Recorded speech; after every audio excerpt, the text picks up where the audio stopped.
제목을 따라해 보겠습니다. 하나님은 항상 오르시다. 말씀에 은혜 받으시기를 축복합니다. 우리 고난의 대명사 같은 인물 욥은 동방 사람들 가운데는 가장 훌륭한 자로 인정을 받는 사람이었습니다. 그는 부자였지만 온전하고 정직했습니다. 하나님을 경외하며 악에서 떠난 자였습니다. 그런데 그는 보통 사람들이 경험할 수 없는 엄청난 재난을 당했는데 하루 만에 재물과 종들은 물론이고 10남매 자식까지 다 잃는 엄청난 아픔을 당했습니다. 어느 날 욥의 자녀들이 맏아들 집에 함께 모여서 먹고 마시고 있었습니다. 우리 13절을 읽습니다. 시작. 하루는 욥의 자녀들이 그 맏아들의 집에서 음식을 먹으며 포도주를 마실 때에 10남매인데 아들이 7이고 딸이 3입니다. 근데 이 집은 특징이 있는데 아들들이 생일을 맞으면 그 생일을 맞은 자가 자기 집에서 잔치를 하고 자매들도 부르는 거예요. 그러니까 누군가가 생일을 맞는 아들이 있으면 10남매가 다 모이는 겁니다. 아마 이날은 장남의 생일이었을 것으로 여겨집니다. 갑자기 욥에게 청천벽력 같은 소식이 들려옵니다. 바로 한날 한시에 4가지 엄청난 재난이 발생을 했습니다. 첫째로 스바 사람이 욥의 소와 나귀를 빼앗고 종들을 죽였습니다. 14절 15절 읽어봅니다. 시작. 사환이 욥에게 와서 아뢰되 소는 밭을 갈고 나귀는 그 곁에서 풀을 먹는데 스바 사람이 갑자기 이르러 그것들을 빼앗고 칼로 종들을 죽였나이다. 나만 홀로 피하였으므로 주인께 아래로 왔나이다. 둘째, 하나님의 불이 하늘에서 떨어져서 양과 종들을 다 불태웠습니다. 16절 시작. 그가 아직 말하는 동안에 또 한 사람이 와서 아뢰되 하나님의 불이 하늘에서 떨어져서 양과 종들을 살라버렸나이다. 나만 홀로 피하였으므로 주인께 아래로 왔나이다. 셋째, 갈대아 사람들이 낙타를 빼앗고 종들을 죽였습니다. 17절 시작. 그가 아직 말하는 동안에 또 한 사람이 와서 아뢰되 갈대아 사람이 새 무리를 지어 갑자기 낙타에게 달려들어 그것을 빼앗으며 칼로 종들을 죽였나이다. 나만 홀로 피하였으므로 주인께 아래로 왔나이다. 마지막 4번째입니다. 큰 바람이 불어서 집을 무너뜨리므로 그 안에 있는 자식들이 다 죽게 됐습니다. 19절입니다. 시작. 거친 들에서 큰 바람이 와서 집 내 모퉁이를 치매 그 청년들 위에 무너짐으로 그들이 죽었나이다. 나만 홀로 피하였으므로 주인께 아래로 왔나이다 한지라. 아멘. 가만히 보면은 욥에게 닥쳐온 재난은 동시다발적으로 일어났습니다.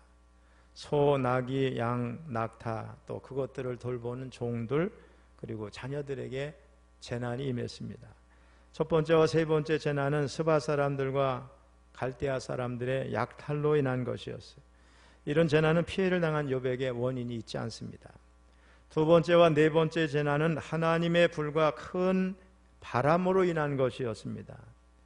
이 역시 컨트롤할 수 없는 자연현상이기 때문에 하나님의 영역입니다. 자연에서 비롯된 재난은 인간의 행위 여부와 무관한 하나님의 절대 주권에 속한 겁니다. 18세기 영국에 탐 네이디라고 하는 목사님이 계셨습니다. 우리 찬송가 494장 만세반석 열린이라는 찬송, 또 373장 고요한 바다로라는 찬송가 가사를 지었습니다.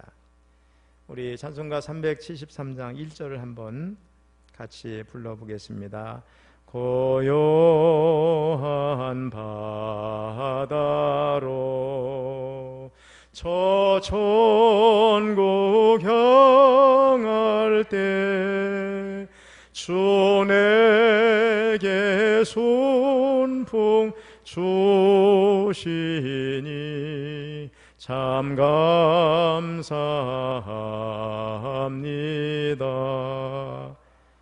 그런데 2절은 1절과 정반대의 상황을 찬송하는데 2절도 한번 불러봅니다. 큰 물결 일어나 나 쉬지 못하나 이 풍랑을 인하여 더 빨리 갑니다. 그러니까 1절은 이 세상을 순풍을 만난 것처럼 살게 해주셔서 감사하다, 이런 고백이고, 2절에서는 큰 풍랑이 일어서 몹시 힘들지만은 오히려 더 빨리 가게 하시니 감사하다, 이런 고백입니다. 우리 인생에는 이 찬송가 가사처럼 순풍이 있는가 하면 역풍도 있기 마련입니다. 다시 말하면 좋은 일도 있지만 나쁜 일도 있고, 기쁨과 즐거움도 있지만 슬픔과 고통도 있습니다. 그런데 이 역풍 세상의 고난은 우리가 전혀 예측을 할 수가 없습니다. 그래서 오늘 본문 15절 17절에 보면 갑자기, 이런 표현이 들어 있습니다. 재난은 어떻게? 갑자기 다가옵니다. 자, 믿음은 시험을 당할 때 그 진위 여부가 드러나게 됩니다. 평안할 때 우리는 다 믿음이 좋은 것처럼 보입니다. 그래서 하나님을 예배하고 찬송, 기도, 헌금, 봉사생활을 열심히 즐겁게 하면서 하나님과 교회 공동체를 섬기는 데 있어서 아무런 문제가 없어 보입니다. 그러나 시험이 닥쳐오고 삶의 평안이 깨어질 때 우리의 믿음이 어떤 상태인지가 다 드러나게 되는 겁니다. 욥이 당한 시험은 우리의 상상을 초월합니다. 욥은 서서히 조금씩 재난을 당한 것이 아니라 숨을 쉴 틈도 없이 한 번에 엄청난 재난을 당했습니다. 그 많은 재산과 자녀들을 한날에 모두 잃었습니다. 강도들이 몰려왔고 하늘에서 불도 떨어졌습니다. 여러분, 재산을 잃은 건 그래도 고통이 좀 덜하다고 볼 수 있는데, 정말 극심한 고통은 10명의 자녀들이 모두 한날에 한 장소에서 집이 무너져서 죽은 것입니다. 여러분, 정말 욥은 우리가 상상하기도 어려운 재난을 당했습니다. 어느 목사님이 교회에서 집회를 인도하고 이제 돌아가는데, 어떤 분이 목사님을 꼭 붙들고 정말 하나님이 살아계시느냐고 묻더랍니다. 사연을 들어보니까 자신의 딸이 프랑스에서 유학을 하고 돌아와서, 우리 잘 알죠? 삼풍 백화점 무너졌잖아요. 그 삼풍 백화점에 가게를 오픈했는데, 가게를 오픈한 바로 그날에 백화점이 무너져서 거기서 죽게 됐다는 거예요. 그러니 하나님이 살아계시면 어떻게 이런 일이 있을 수 있느냐, 그런 겁니다. 내 자식이 하나만 죽어도 우리는 하나님을 원망하고 의심합니다. 근데 욥은 10명의 자녀가 한날에 모두 죽었습니다. 거기다가 재산까지 모두 다 잃었습니다. 어떻게 세상에 이런 일이 있을 수 있을까?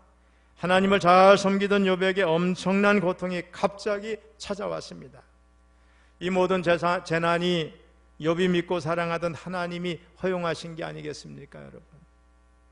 그렇다면 믿고 의지하던 하나님으로부터 배신을 당했단 말인가? 욥이 당한 재난의 일부가 우리의 삶에도 나타난다면 과연 우리도 하나님 앞에서 어떤 태도를 보이게 될까? 정말 두려운 일입니다. 그러면 욥은 이런 엄청난 재난 앞에서 어떤 태도를 보였습니까? 놀랍게도 우리가 읽어봤지만 본문의 욥은 그 엄청난 재난 중에서도 믿을 수 없는 믿음의 고백을 합니다. 그 힘도 실 수 없는 고통 중에서도 땅에 엎드려서 하나님을 예배하고 찬송합니다. 하나님을 원망하거나 범죄하지도 않습니다. 사탄은 이런 재앙이 온다고 그러면 반드시 욥이 불평하고 원망할 것이라고 기대했지만은 욥은 오히려 그 반대로 행동을 했습니다. 자, 우리 한번 20절로 22절을 다시 한번 읽어보겠습니다. 시작. 욥이 일어나 겉옷을 찢고 머리털을 밀고 땅에 엎드려 예배하며 이르되 내가 모태에서 알몸으로 나와 싸운즉 또한 알몸이 그리로 돌아가올지라.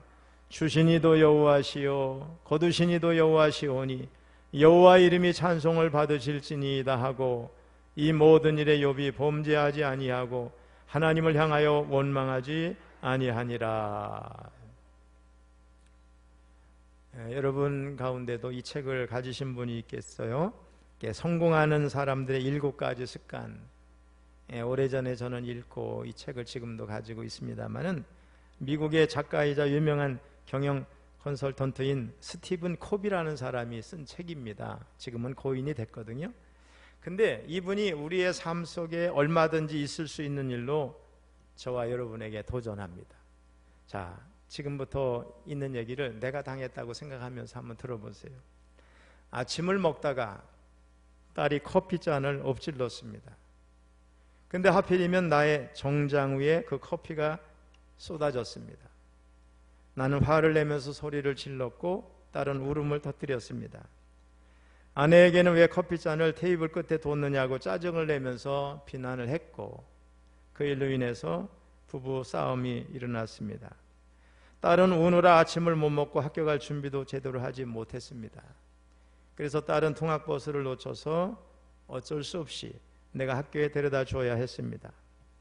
나는 서둘러 가느라 속도 위반을 했고 경찰에 적발돼서 과속 딱지를 끊었습니다.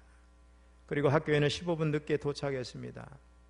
딸은 급하게 가느라 인사도 하지 않고 허겁지겁 학교로 뛰어들어갔습니다. 결국 나는 회사에 지각을 했고 서류 가방도 깜빡 잊고 두고 와서 하루 종일 기분이 몹시 나빴습니다. 자, 무엇 때문에 이렇게 됐을까요? 커피 때문인가요? 아니면 딸 때문인가요? 아니면 자기 아내 때문인가요? 그것도 아니면 과속 딱지를 댄 경찰관 때문인가요? 정답은 바로 내가 딸에게 보인 5초간의 반응 때문이었습니다. 그 상황에서 나는 다른 반응을 보일 수도 있었습니다. 다시 처음으로 한번 돌아가 봅니다. 딸이 커피잔을 나의 정장에 쏟았습니다. 나는 커피를 쏟아 당황한 딸에게 야, 괜찮아, 그럴 수도 있지, 괜찮냐, 다음부터 조심하면 돼, 이렇게 다정하게 이야기를 하고 옷을 갈아입은 다음에 서류 가방을 챙겨 나왔습니다. 통학버스를 타려던 딸은 뒤돌아보더니 나에게 웃으면서 안녕히 다녀오시라고 손짓을 합니다. 나는 다른 사람보다 일찍 15분이나 일찍 출근을 해서 여유가 생겼고 이제 뒤이어 출근하는 사람들을 반갑게 맞이할 수 있었습니다. 자, 이 이야기는 남의 이야기가 아니라 바로 내 이야기이고 우리 이야기일 수도 있습니다. 우리 인생의 많은 일들이 우리가 선택한 반응에 의해서 결정이 됩니다. 특히 대부분의 힘든 일, 어려운 일, 문제의 상황들은 우리가 그것을 어떻게 해석하고 어떻게 반응하는가에 따라 극복될 수도 있고 문제가 더 심각해질 수도 있습니다. 저도 요즘엔 조금 나이가 들었는지 어떤 상황이 발생을 하면 이 순간에 내가 후회하지 않을 처신이 어떤 건가 한번 생각을 해보고 말을 하게 되더라고요. 자, 본문의 욥은 어느 날 갑자기 굉장히 힘들고 고통스러운 재난을 당하게 되는데 그 상황에서 보인 그의 반응이 특별합니다. 욥은 인격적으로 진실하고 대인관계에서 정직하며 하나님을 경외하며 항상 악에서 떠난 회개의 삶을 살기 위해서 노력한 아주 경건한 사람이었습니다. 그는 이스라엘의 동쪽 지역의 여러 민족 가운데서 가장 훌륭한 사람으로 인정받고 있는 사람이었습니다. 특별히 그가 얼마나 경건한가, 자기 가족들의 죄까지 민감하게 살피는 거예요. 그래서 혹시 알게 모르게 지은 죄가 있으면 안 되겠다 싶어서 즉시 회개하는 모습을 늘 가졌다는 거예요.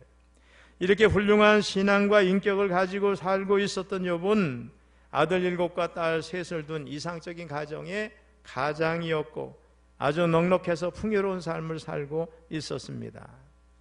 근데 하나님께서 욥이 온전하고 정직해서 하나님을 경외하고 악에서 떠난 자라고 인정을 하고 자랑을 하시니까 사탄이 하나님 앞에서 말하는 거예요. 하나님께서 그와 그의 집과 그의 모든 소유에 복을 많이 주셨기 때문에 욥이 그렇게 행동하는 것이라는 거예요.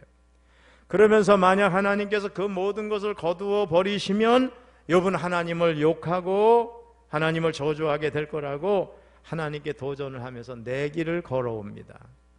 하지만 하나님은 욥은 절대 그런 사람이 아니라고 확신하시면서 사탄의 제안을 받아들이십니다. 그리고 앞에서 살펴본 대로 욥에게 엄청난 재앙이 임했습니다. 욥은 자신의 모든 재산과 자녀들을 일순간에 잃어버리고 빈털터리가 됐어요. 그러자 사탄은 그 상황에서 욥이 당연히 하나님을 욕하고 저주할 것이라고 생각을 했습니다.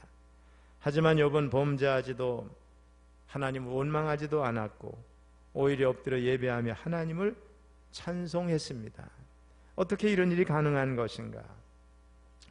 자, 여기서 간단히 언급하고 싶은 것이 있습니다. 바로 욥기서의 가장 커다란 핵심은 신정론에 관한 문제라는 거예요. 한번 따라해 볼까요? 신정론. 한자로 쓰면은 우리가 신할 때 그 신 알죠? 거기에다가 발을 정자를 쓰는 거예요. 굳이 얘기하면 하나님은 오르시다. 자, 무슨 말인가? 하나님께서 우주 만물을 창조하시고 이 세상을 주관하시는 것이 맞는다면 선하고 정직하게 믿음으로 사는 사람에게 주어지는 고난과 아픔은 어찌된 일인가?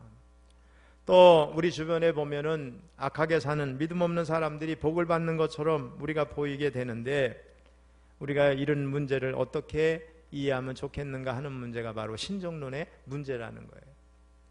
결론적으로 말씀을 드리면 욥기에서 말씀하는 진정한 믿음은 인간이 하나님을 신뢰함에 있어서 그 어떤 조건도 있으면 안 된다는 거예요.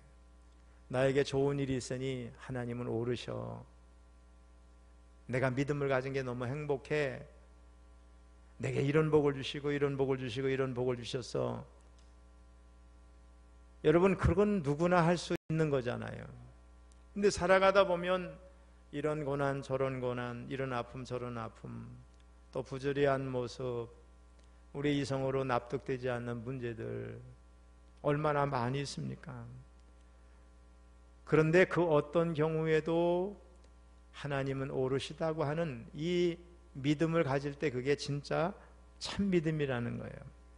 다시 말하면 인과응보의 논리로는 결코 받아들일 수 없는 일이 우리 삶 속에 있다는 거예요.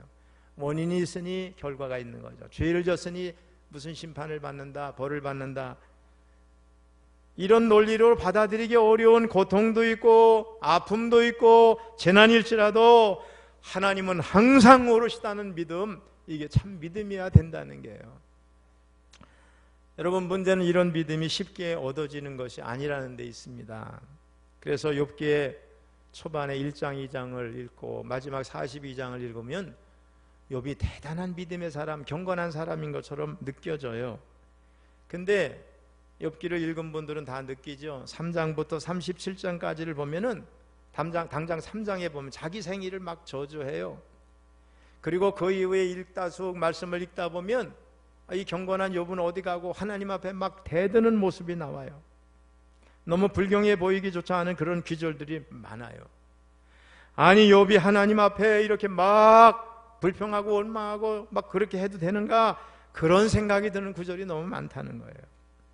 근데 여러분, 우리가 알아야 되겠습니다. 욥기의 핵심이 어디 있느냐 하면 바로 그렇게 불경건하게 불경하게 들리는 그런 욥의 말 속에 담겨 있어요. 무슨 말인가? 그런 원망, 불평, 불신의 과정을 거친 후에야 비로소 제대로 된 신앙 고백이 나온다는 거예요. 여러분, 그렇지 않아요? 인생이 당하는 큰 고난, 고통 속에서 어떻게 아무런 불평도 없이 원망 없이 그 상황에서 우리가 빠져나올 수가 있어요? 어떻게 그 큰 아픔을 스스로 치유하고 벌떡 일어설 수가 있겠어요, 여러분? 오히려 하나님을 원망하면서 왜 내게 이런 일이 일어났느냐고, 제가 뭘 잘못했느냐고, 열심히 산 거 주님을 섬긴 것밖에 없는데 그렇지 않은 다른 사람들에게는 절대로 일어날 것 같지 않을 일이 왜 내게만 있느냐고, 이렇게 하나님 앞에 묻고 또 묻고 하는 긴 과정을 거친 후에야 욥처럼 다시 일어날 수 있는 것이 정상이 아닌가, 이런 말입니다. 여러분, 우리 교회 성도들 가운데도 어려움 당한 사람이 너무 많아요. 지금 이 자리에도 어떤 분은 젊은 사위가 어려움을 당하고 있고, 어떤 사람은 아내가, 또 남편이, 그런 것만 아니고 별일이 다 있잖아요. 우리가 이해되지 않는 일이 얼마나 많으냐. 영국의 학자이자 소설가 그리고 유명한 기독교 변증가가 있어요. 목사님들은 대부분 책을 소유하거나 그분을 알아요. C.S. 루이스라는 사람인데, 이분은 나이가 들어서 결혼을 했거든요. 나이가 돼서 결혼한 그 아내를 굉장히 사랑을 했는데 그 아내가 죽게 되고 사별을 하게 됩니다. 그런 고통 가운데서 여전히 하나님은 선하시고 오르시다는 신정론을 가지고 이 C.S. 루이스가 씨름을 합니다. 그 씨름의 대상은 하나님이자 자기 자신이었어요. 루이스는 자신의 감정에 맞서서 이성을 가지고 싸웠어요. 여러분, 우리의 믿음을 흔들어 놓는 건 대부분 우리 이성이 아니라 감정이죠. 순간 막 화가 나고, 아니 내가 이제까지 바르게 살았는데 하면서 받아들일 수 없어서 막 감정적으로 폭발을 하고 그러잖아요. 그런데 루이스는 이런 감정을 죽여보고 자기 이성적으로 자기가 알던 하나님에 대해서 스스로를 달래고 스스로를 설득하는 치열한 싸움을 했습니다. 그는 고통의 긴 시간을 몸부림친 후에 어느 날 그의 입술로 자신도 모르게 득도한 사람의 고백처럼 영혼의 고백을 합니다. 하나님은 100% 옳으십니다. 하나님은 100% 선이십니다. 그리고 그는 비로소 그 고통을 받아들이고 다시 두 다리로 일어서게 됐어요. 평생 잊을 수 없는 큰 경험이었고, 이분이 쓴 많은 책들이 우리 기독교인들에게 많은 도전을 주고 신앙을 잘 이렇게 변증하는 그 책에 도전을 받는 겁니다. 사실 고난과 이런 신정론의 문제는 자신이 자신을 설득해야 할 문제지, 제3자가 설득하면 욥의 친구들은 하나같이 어떻게 돼요? 세 사람이 와가지고 전부 욥을 비난하는 거예요. 인과응보의 논리를 벗어나지 못해서 네가 뭔가 바르게 살지 못했거나 너는 지금 인지하지 못하지만 네가 하나님 앞에 잘못한 게 있어 너 어려움 당한 거야, 저주받은 거야, 고난을 당하고 있는 거야, 막 정죄를 하는 거죠. 욥은 이걸 받아들일 수가 없어요. 그 친구들의 말이 들어오지가 않는 거예요. 왜? 자신의 삶을 돌아보면 그렇게 하지 않았거든요. 욥은 하나님과 대면을 통해서 스스로를 설득하려고 했어요. 욥의 친구들은 하나님은 이런 분이라고 객관적으로 말했지만 욥은 하나님과 직접 논쟁했어요. 루이스도 그랬어요. 결국 이 고통스러운 과정에서 그들은 하나님의 오르심을 인정했고 더 굳건한 신앙이, 더 성숙한 신앙인이 되었어요. 여러분, 그렇다면 우리가 욥처럼 C.S. 루이스처럼 고난과 신정론의 문제를 가지고 하나님 또 자신과 씨름을 할 때 여전히 하나님의 오르심을 인정하고 자신에게 승리하려면 어떤 자세가 필요할까? 바로 우리가 이해할 수 없는 고통과 부조리한 상황 속에서도 절망하거나 회의하기보다는 궁극적으로 그 모든 것이 합력하여 선을 이루도록 역사하시는 하나님을 끝까지 신앙하는 자세라고 생각합니다. 그래서 로마서 기자는 우리가 잘 아는 유명한 말씀을 했어요. 로마서 8장 28절 같이 읽습니다.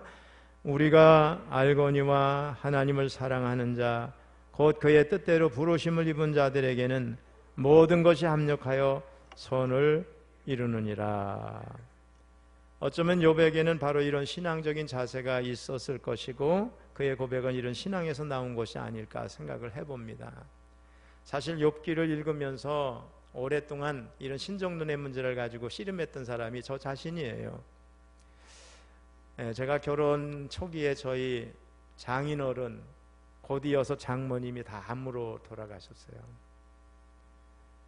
또 저희 제주도 동생 아우 목사의 첫 딸이 태어난 지 2달쯤 됐을 때 죽게 됐고, 저희 또 하나밖에 없는 동서죠. 우리 해병대 부사령관이었던 우리 주영곤 장군이 50대 초반에 암으로 이렇게 떠났죠. 저도 개인적으로 위암 큰 수술을 한 것뿐만 아니라 그 외에 여러 가지 사건들이 얼마나 많았는지 몰라요.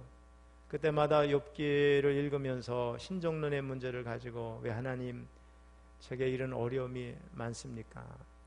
사실 제가 저희 첫 조카라고 볼 수도 있죠. 첫 조카는 아니고 동생이니까 첫애죠. 첫 딸인데 제주도 아우 목사의 이름이 정은이라는 애. 저희 그때만 해도, 지금은 저희 제수 씨가 미국에서 시민권자지만은 영주권자라서 정기적으로 들어가야 됐어요. 토요일까지 저희가 그 아이를 맡겼기 때문에 봤는데 토요일 날 들어와서 아이를 데려가고 월요일 날 울산에서 우리 막내 동생 약혼식이 있었는데 약혼식 현장에 동생 네가 왔다가 바로 비행기를 타고 올라갔다는 거예요. 나중에 저녁 때 약혼식이 끝나고 올라갔더니 그 아이를 교회 여자 집사님한테 맡기고 내려왔는데 저희 재수 씨가 미국에서 생활을 했기 때문에 아이를 엎어 키우거든요. 그걸 본 거야, 교회 집사님이. 그래서 그 아이를 엎어서 재운 거죠, 침대에다가. 그리고 자기는 피곤하니까 옆방에 가서 잤어. 그 아이는 숨을 못 쉬고 죽은 거예요.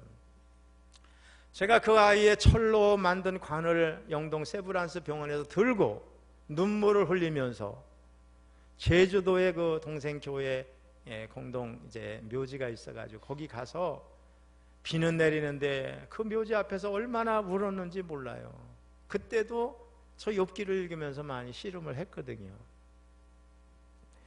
사랑하는 성도 여러분, 우리에게는 인과응보로 인한 어려움과 고난이 찾아오는 경우가 많습니다. 여러분, 건강관리 잘 안 하면 건강에 문제가 생기죠? 원인이 있어요. 대개 보면 콩 심은 데 콩 나고 팥 심은 데 팥 난다고 하는 이런 이야기는 가장 보편적인 이야기 아니겠어요, 여러분? 그러나 모든 것이 다 그렇게 해석되지 않을 수도 있습니다. 이유를 알 수 없는 고난이 내 신앙을 흔들면서 거세게 도전해 올 수도 있습니다. 여러분, 고난하면 떠오르는 인물이 구약에 한 사람이 있어요. 요셉이죠. 아마도 요셉은 자신에게 일어난 모든 일들을 이해할 수 없었을 것입니다. 까닭없는 고난의 세월 앞에서 그는 무척이나 힘겨웠을 거예요. 형들에게 버려지고 애굽으로 팔려가고 모함을 당해서 감옥에 갇히고 구출의 희망은 전혀 희미해져 갑니다. 그렇다고 요셉이 함부로 살았는가? 하나님 앞에서 고람대오의 삶을 살았어요. 죄 짓지 않으려고 몸부림치던 사람인데 하나님의 뜻에 순종하려고 하면 할수록 절망의 나락으로 떨어졌습니다. 요셉이 무엇을 잘못했는가 따져보면 그 잘못을 찾아보기가 쉽지가 않아요. 그러나 그의 삶에 하나님이 또 일하시지 않았는가 생각해보면 그것도 아니죠. 죽음의 위기에서 건져내셨고 억울한 상황에서도 그를 지키셨고 또 그의 옆에는 그를 돕고 인정하는 사람들이 꼭 있었습니다. 그리고 마침내 그를 하나님의 놀라운 계획 속으로 부르셨어요. 애굽의 총리가 되게 하셨잖아요. 꿈을 해석하고 풍년의 때에 잘 곡식을 예배해서 흉년의 때를 대비하게 하셔가지고 애굽 사람을 살리고 그 주변 사람들을 다 살리지 않았습니까? 이 일로 인해서 그의 아버지와 형제들이 애굽으로 내려오게 됐는데 그 가족이 70명이에요. 나중에 70명이 고센 땅에서 200만이 넘는 민족이 돼서 나가게 되잖아요. 하나님의 역사가 거기 있죠. 해명되지 않았어요. 당시로서는 억울한 것뿐이에요. 그러나 하나님은 그렇게 계획하셨어요. 그를 축복의 통로로 사용하셨어요. 결국 돌아보면 요셉의 삶에 있었던 수많은 고난과 고통은 그를 하나님의 동역자로 살아갈 위대한 사람으로 훈련하는 은혜의 재료였습니다.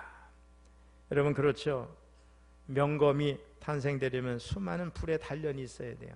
여러분, 쇳덩어리를 두드리고 막 불에다가 했다가 찬물에 얼른 집어넣으면 어떻게 해요? 강해지잖아요. 단단해지잖아요. 이런 과정을 통해서 명검이 탄생되는 것처럼 내게 있는 모든 삶의 고난도 우리를 더 정결하고 더 아름답고 더 훈련된 하나님의 사람으로 다듬어가게 될 줄로 믿습니다.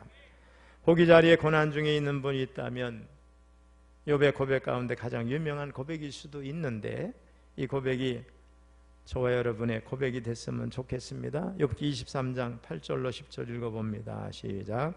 그런데 내가 앞으로 가도 그가 아니 계시고 뒤로 가도 보이지 아니하며 그가 왼쪽에서 일하시나 내가 만날 수 없고 그가 오른쪽으로 돌이키시나 배울 수 없구나.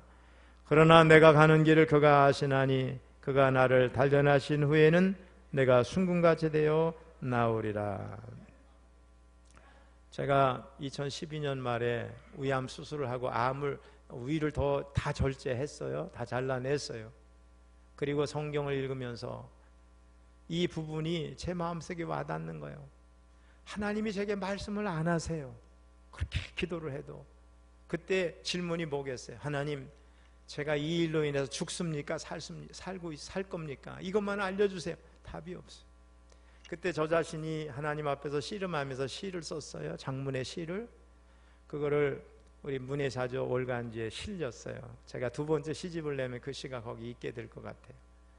지나고 보면 그런 과정을 통해서 제가 운동하면서 더 단단해지고 강해지고 하나님은 항상 오르시다 이런 믿음을 갖게 되고 내가 이런 과정을 통해서 순금같이 나오리라 이런 고백을 하게 된 줄로 믿습니다.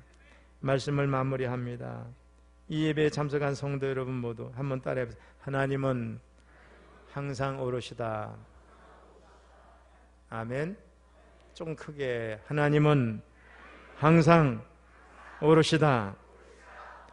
이 믿음을 가지고 닥쳐오는 모든 고난을 창조적으로 해석하고 더 성숙한 믿음의 사람으로 우뚝 서시기를 주님의 이름으로 축원합니다.